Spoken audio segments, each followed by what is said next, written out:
Hello, നമുക്ക് സിമ്പിളായിട്ടൊരു അയില fry ഉണ്ടാക്കാൻ നോക്കിയാലോ?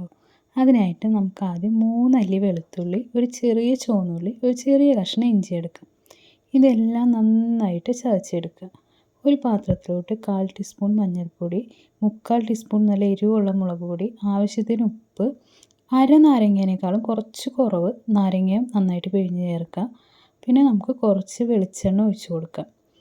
പിന്നെ അതിനകത്തോട്ട് നമ്മൾ ചതച്ച് വെച്ചിട്ടുണ്ടായിരുന്ന ഇഞ്ചി വെളുത്തുള്ളിയും ചുവന്നുള്ളി പേസ്റ്റ് നന്നായിട്ട് ചേർത്ത് നന്നായിട്ട് മിക്സ് ചെയ്ത് അതിനകത്തോട്ട് മുറിച്ച് കഷ്ണങ്ങളാക്കി വെച്ചിട്ടുള്ള അയില ചേർത്ത് കൊടുക്കുക.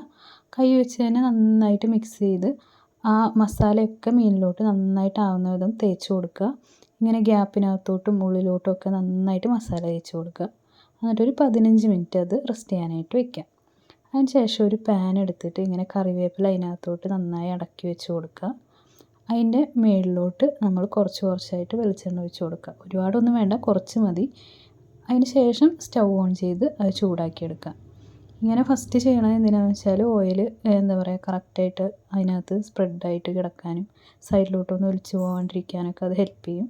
പിന്നെ കറിവേപ്പിലയുടെ മുകളിൽ ഇങ്ങനെ മീൻ ഇടയ്ക്ക് ഇട്ട് കൊടുത്ത് ഫ്രൈ ചെയ്യുകയാണെങ്കിൽ ഒട്ടും ഒട്ടി പിടിക്കാണ്ട് നമുക്ക് മറിച്ചിട്ടെടുക്കാനായിട്ട് പറ്റും. ഒരുവിധം മൊരിഞ്ഞ് വരുമ്പോൾ നമ്മൾ അടുത്ത സൈഡിലോട്ട് മറിച്ചിട്ട് കൊടുക്കുക. അങ്ങനെ നന്നായിട്ട് തിരിച്ചും മറിച്ചിട്ടിട്ട് നല്ല ഡ്രൈ ആയിട്ട് വേവിച്ചെടുക്കുക.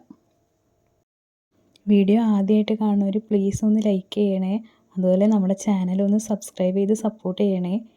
ഇങ്ങനെ നന്നായിട്ട് തിരിച്ചും മറിച്ചിട്ട് മൊരിയിച്ചെടുത്തിട്ടുണ്ടെങ്കിൽ അധികം എണ്ണയൊന്നും ഇല്ലാതെ നല്ല അടിപൊളി അയില ഫ്രൈ തയ്യാറായിട്ടുണ്ട് കേട്ടോ. അപ്പോൾ എല്ലാവർക്കും താങ്ക് യു. ബൈ.